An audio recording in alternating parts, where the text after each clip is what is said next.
Kalau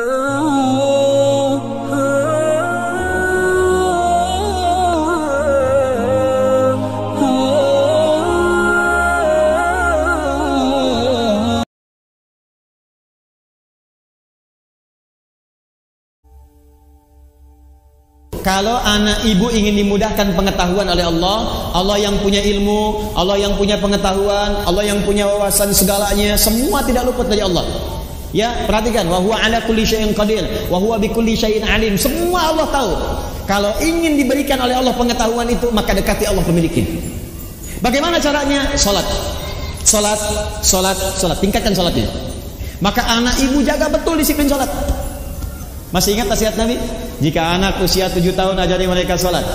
Usia dia 10 tahun menjelang balik tidak mau salat, maka berikan pelajaran yang membuat dia mengerti. Berikan pelajaran. Kenapa Nabi meminta anak salat, salat, salat, salat? Karena ada korelasi antara salat dengan kepintaran seorang anak dan kebaikan seorang anak. Jadi kalau anak dari kecil sudah rajin salat, demi Allah Bu, catat kalimat saya ini. Kalau anak diajari salat dengan benar dari kecilnya, maka anak itu dewasa akan tumbuh menjadi anak yang baik dan pintar. Itu sudah rumus. Ibu cek ya, Al-Kindi, Al-Ghazali, Al-Farabi, ya, Ibn Sina, Al-Khawarizmi, Al-Battani, itu semua ulama-ulama ini dari kecil sebelum mereka belajar pengetahuan dididik oleh orang tuanya salat. Kedua, Al-Quran. Al-Quran. Ini ada rumus langsung disebutkan oleh pakar Quran. Kalau dia baru terlahir, di usia setiap bulannya, maka putarkan Al-Quran setiap juz setiap bulan. 1 bulan 1 juz. Berurut.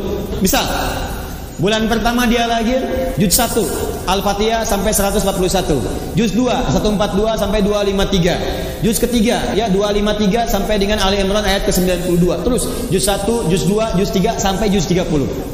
Jadi begitu anak itu usia 30 bulan, dia sudah mendengar 30 juz. Dan bayi itu fungsi pertamanya pada pendengarannya, bukan pada penglihatannya. Ketika usia 30 bulan artinya 2 tahun setengah. 24 bulan 2 tahun, 6 bulannya setengah, 2 tahun setengah dia sudah mulai bisa bicara. Dan dia sudah menghimpun di memorinya 30 juz Al-Quran. Anak itu, ini sepakat para pakar Quran, hanya tinggal diajarkan menghafal Quran 6 bulan, hafal Quran 30 juz. Di 3 tahun anak itu sudah hafal 30 juz. Ibu cari murattal 30 juz. Misal dengan speaker aktif atau yang lain, ibu putar aja di rumah 24 jam. Simpan di ruangan yang strategis, di ruang tengah, di kamar tidur. Saya biasanya di rumah itu di speaker aktif ada sesuai dengan tempat lah. Di setiap kamar kami simpan speaker aktif. Quran 24 jam aja putar. Di ruangan tengah ada di situ. Jadi tiap hari yang terdengar Quran. Tiap hari. Itu suasananya beda Bu. Akan lain suasananya, beda. Ibu buka ya, ada kitab namanya Bidayatul Mujtahid. Sekarang banyak digandrungi, kitab fikih. Fikih perbandingan.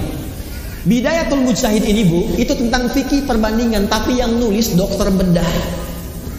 Dokter bedah, dokter spesialisasi bedah, hafal Quran. Dari hafal Quran ini belajar fikih. Hafal Quran, hafal fikih, kedokteran. Ibnu Sina hafal Quran, hafal hadis, hafal tafsir, kedokteran. Al-Khawarizmi hafal Quran, hafal hadis, ahli matematika. Tuh. Hampir semua. Ibu kalau nggak percaya silahkan. Dan saya coba memulai membuktikan itu, ternyata banyak dampak perubahannya, betul itu. Ya, saya belajar Bu, saya belajar. Dan ternyata fisika itu banyak yang bersinggungan dengan nilai-nilai keislaman. Ya, di bab gaya aja, gaya gerak sama dengan gaya dorong, F1 sama dengan F2. Ya, apa yang masuk itu yang keluar.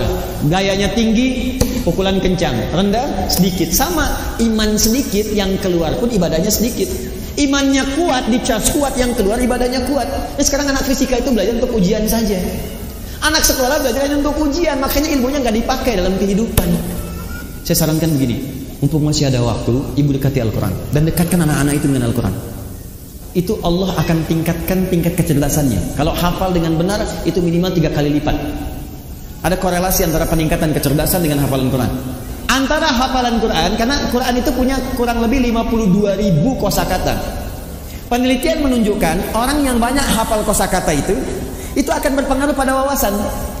Dan karena dilatih cepat menangkap pengetahuan, dilatih cepat menangkap informasi, Quran itu kan paling dahsyat Bu. Belajar fisika, begitu disampaikan masuk, dibutuhkan keluar cepat. Biologi dihafalkan, masuk keluar cepat.